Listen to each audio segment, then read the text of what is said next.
cas, l'Italie 133 000, et l'Allemagne 104 500.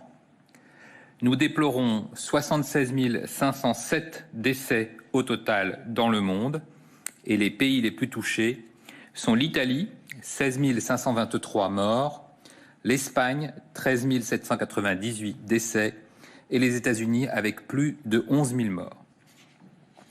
En France, selon les données hospitalières de plus de 1000 établissements, qui démontrent ce soir l'impact sévère du virus et de l'épidémie, 30 000 personnes sont actuellement hospitalisées pour une infection à Covid-19.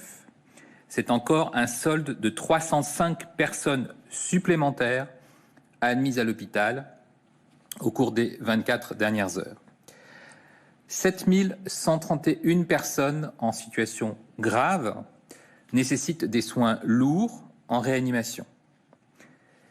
Ce sont des formes graves chez les adultes, puisque 34% des patients hospitalisés ont moins de 60 ans et que 61% d'entre eux ont entre 60 et 80 ans. Il y a aussi 104 personnes hospitalisées en réanimation et âgées de moins de 30 ans.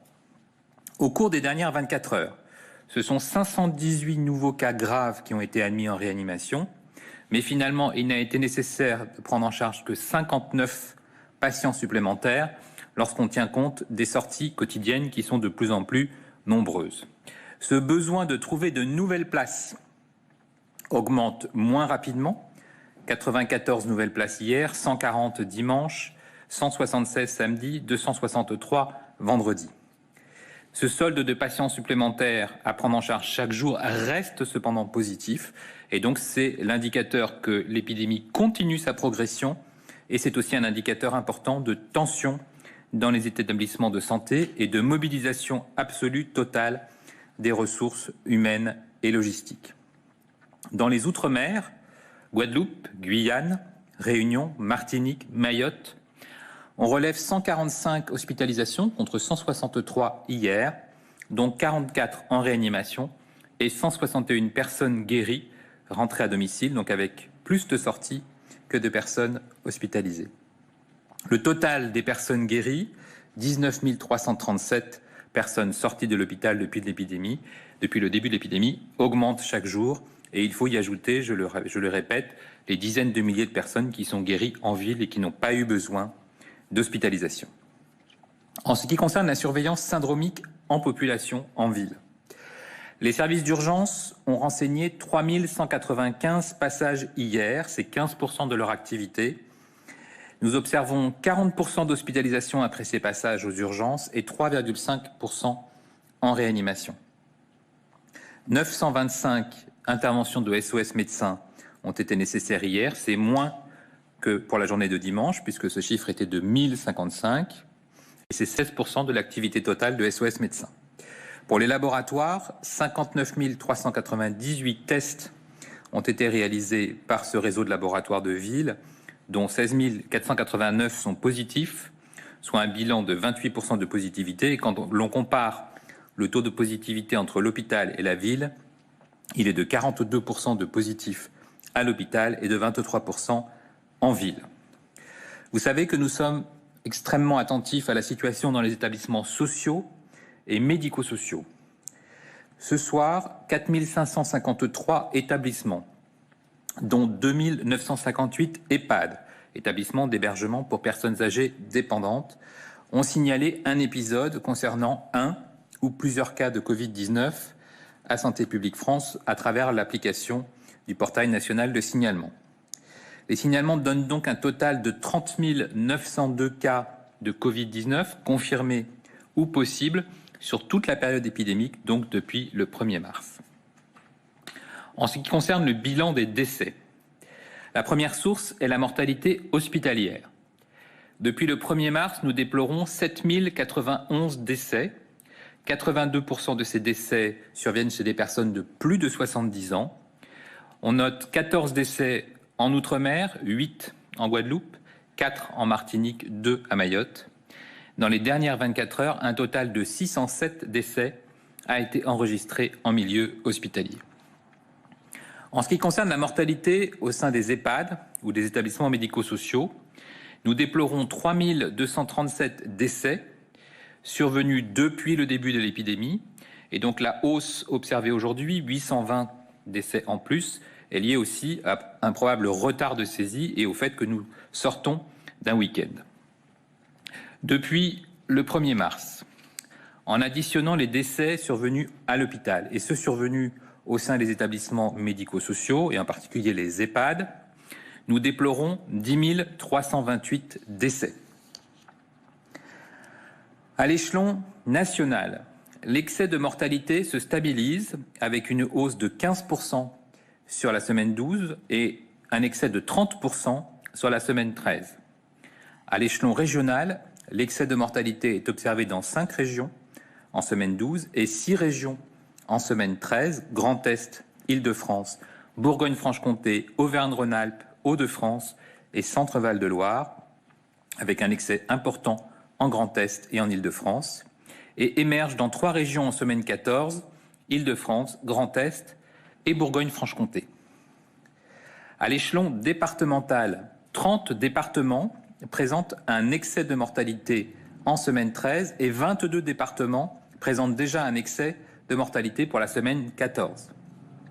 4 départements sont en excès exceptionnel selon l'INSEE et Santé publique France, les départements du Haut-Rhin, de Paris, de la Seine-Saint-Denis et du Val d'Oise. Les excès concernent majoritairement des personnes de plus de 65 ans. Enfin, Santé publique France estime que 78 167 tests ont été confirmés par test PCR, soit 3 777 cas de plus. Nous sommes aujourd'hui le 7 avril et c'est la journée mondiale de la santé. Cette année, elle a lieu dans un contexte on ne peut plus particulier qui nous rappelle plus que jamais l'importance du personnel soignant. N'ayons pas peur du terme, ils sont de véritables héros, nos véritables héros, qu'on ne peut qu'applaudir tous les soirs. Face à la crise, le défi est immense et pourtant, même en ces temps très difficiles, ils arrivent à accomplir des choses merveilleuses. Sauver des vies, celles de nos proches, de nos familles, de nos amis, mais aussi sourire, rassurer et apaiser. Durant cette pandémie, nous savons leur manifester notre gratitude tous les soirs. De jour comme de nuit, leur mobilisation est totale. Notre gratitude l'est tout autant. Vous le savez, le système de santé est fortement mobilisé depuis le début de cette épidémie pour répondre aux besoins de prise en charge des patients atteints par le virus. Cela ne doit pas faire oublier le fait que certains soins et examens doivent impérativement être maintenus tant en ville qu'à l'hôpital, car ils sont indispensables pour la bonne santé de la population. Je pense aux patients qui sont atteints d'une maladie chronique et qui ont besoin d'être suivis régulièrement, aux patients qui ont un suivi psychiatrique ou encore aux patients qui ont une réelle indication d'intervention chirurgicale urgente. Je veux ce soir les rassurer et leur dire que les structures de soins se sont organisées de façon à proposer des circuits de prise en charge dédiés où toutes les précautions sont prises pour que l'accueil des patients non porteurs se fasse dans les meilleures conditions afin que le risque de contamination soit totalement évité. Il ne doit donc pas y avoir de renoncement aux soins indispensables. Il est important que les médecins qui suivent des patients chroniques et détectent des risques de décompensation parmi ces patients les plus fragiles puissent entrer en contact avec leurs patients par téléconsultation, par vidéo, par téléphone. Et bien sûr, ils seront rémunérés pour ces actes. Nous avons facilité la délivrance de médicaments en pharmacie, même avec une ordonnance expirée. Le suivi infirmier a été prolongé et le recours à la téléconsultation a été facilité. Il est indispensable de poursuivre tous les actes préventifs, comme le suivi des nourrissons avec la vaccination obligatoire, indispensable contre des maladies infectieuses à haut risque, mais également le suivi des femmes enceintes.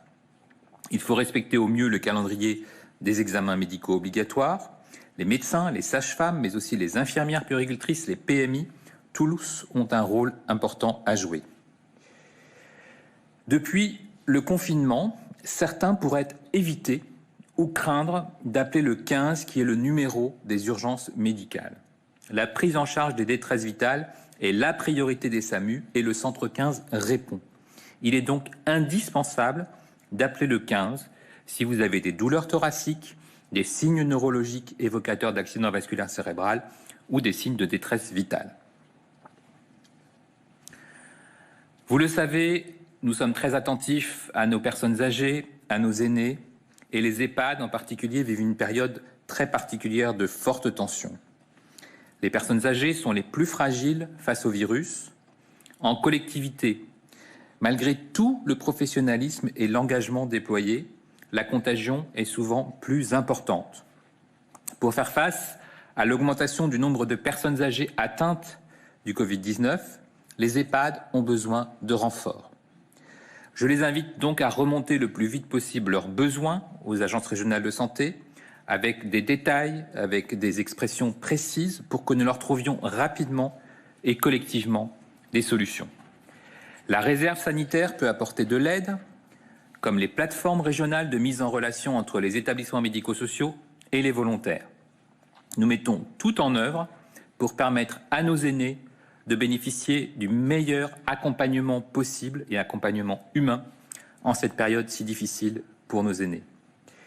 Santé publique France a mobilisé 50 réservistes de la réserve sanitaire pour venir renforcer les EHPAD des régions Centre-Val de Loire, Occitanie, Hauts-de-France, Auvergne-Rhône-Alpes.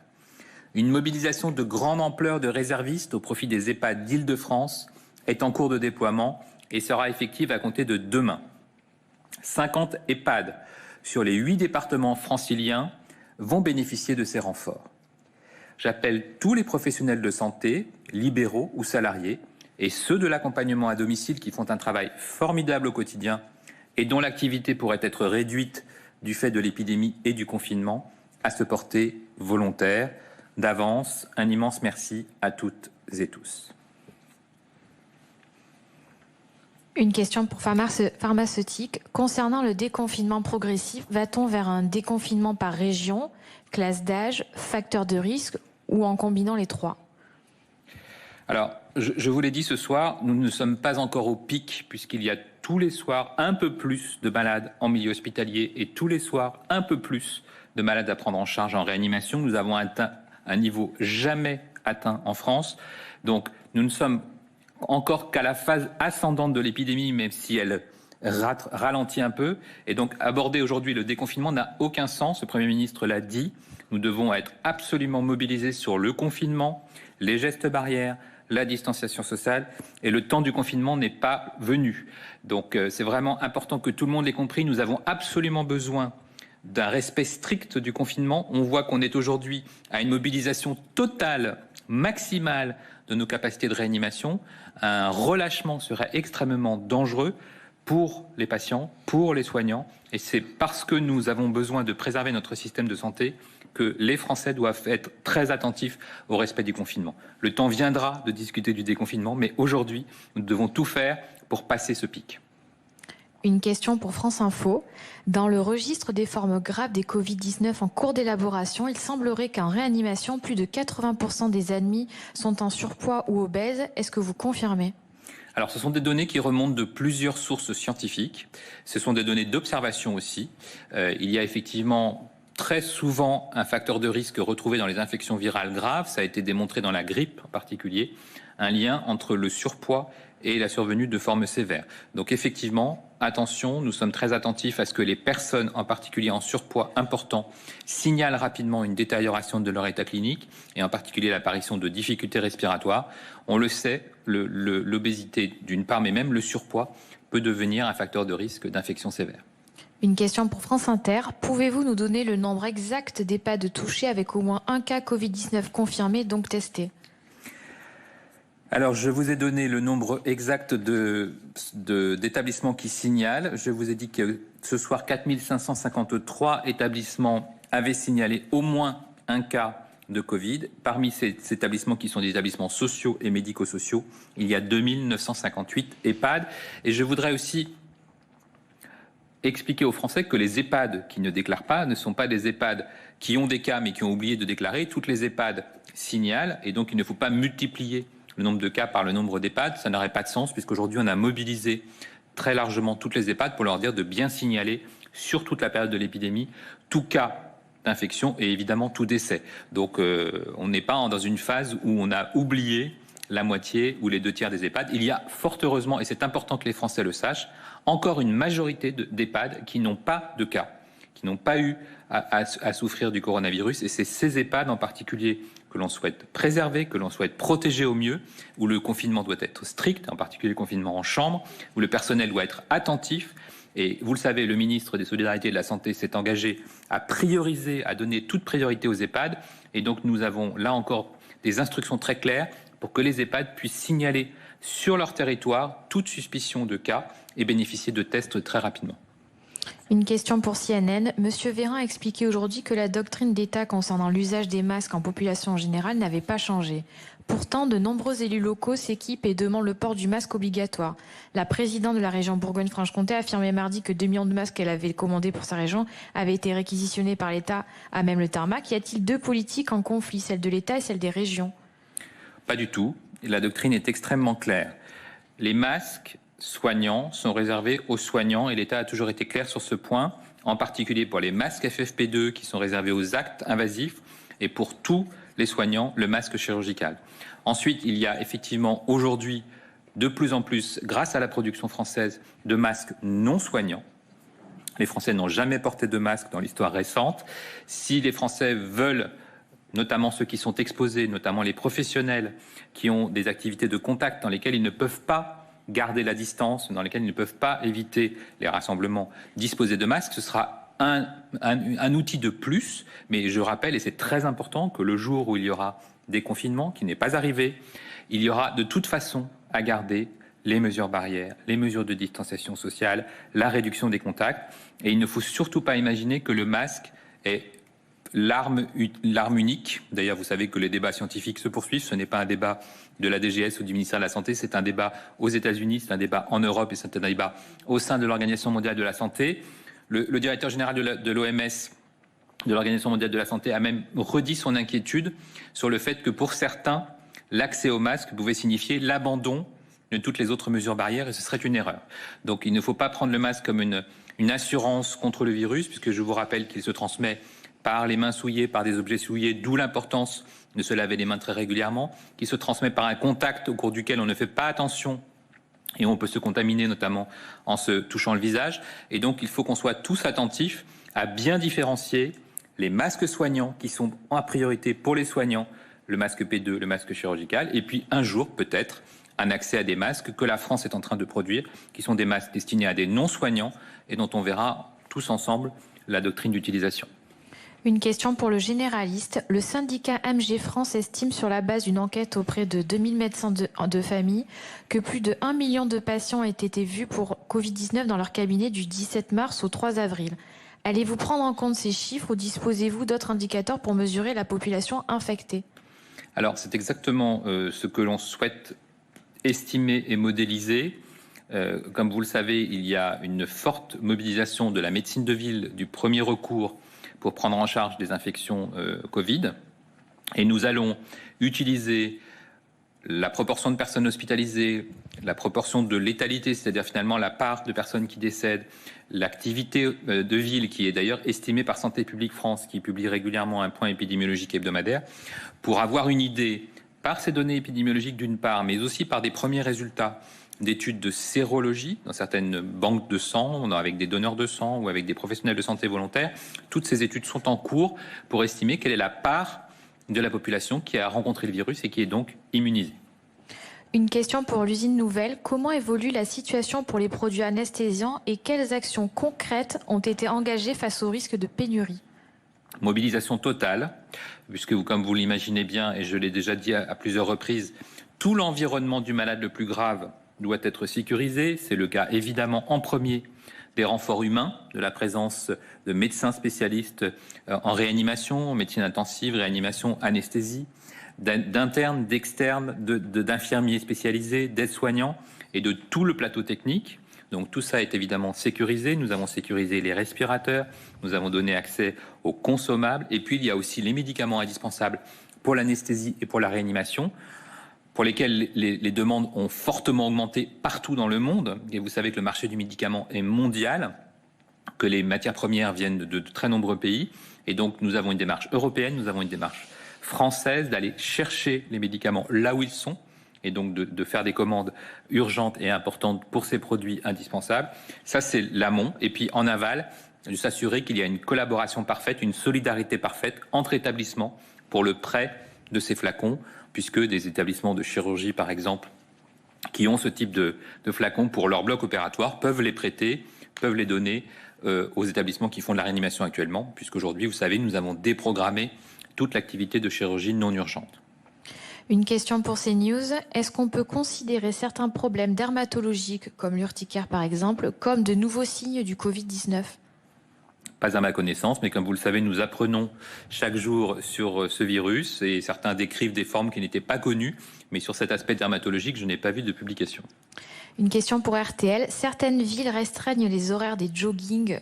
Cela ne risque-t-il pas de concentrer les coureurs tôt le matin ou tard le soir ? Alors l'objectif, je vous rappelle, du confinement, c'est de réduire les contacts. Donc tout doit être fait dans votre activité quotidienne et c'est surtout ça le message à passer pour réduire les contacts. On voit bien que certaines personnes sont obligées de sortir pour faire leurs courses, sont obligées de sortir pour aller travailler, sont obligées de sortir pour rendre visite à une personne fragile ou vulnérable pour laquelle elles rendent des services.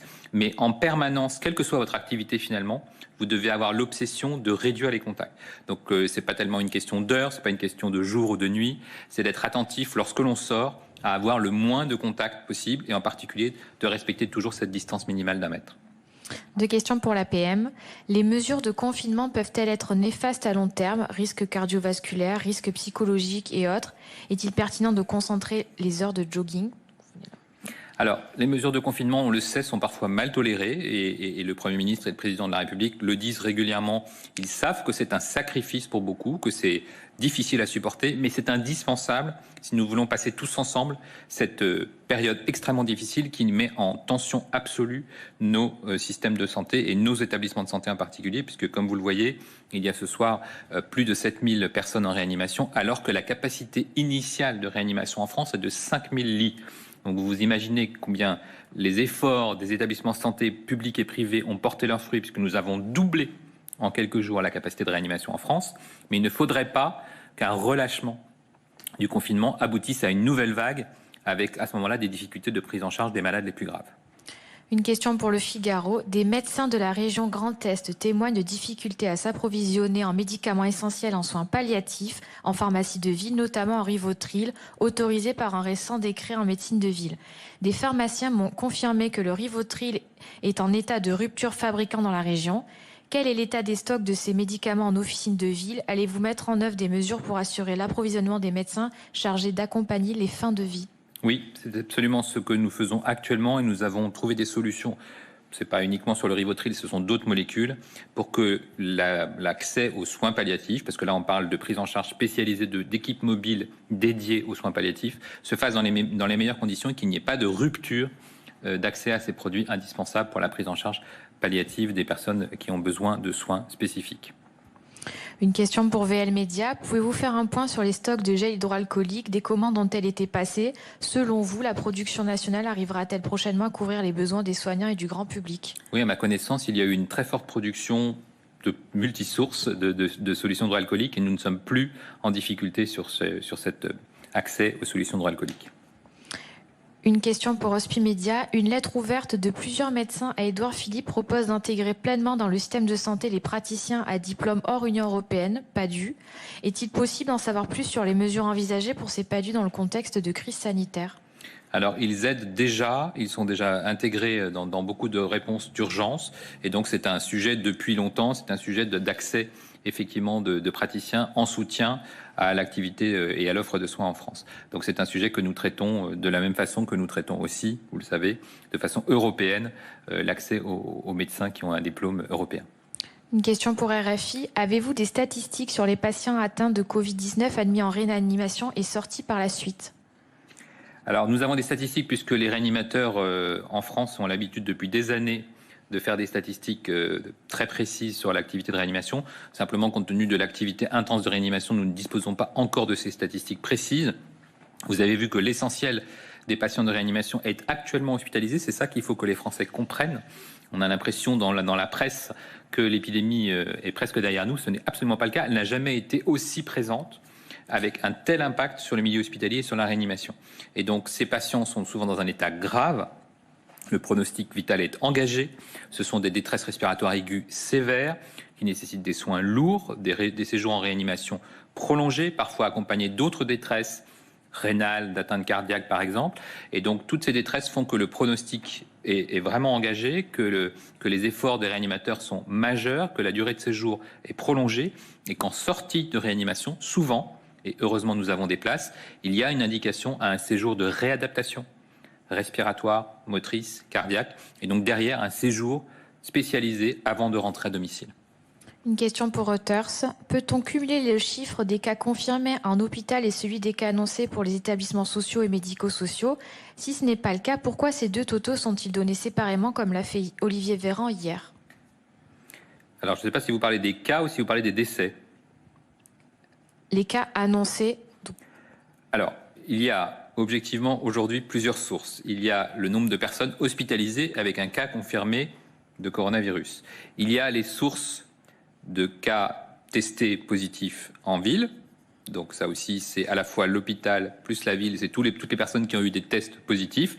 Et puis, il y a les remontées des EHPAD qui sont encore différentes puisque les EHPAD, on leur a demandé de signaler tous les cas confirmés ou possibles.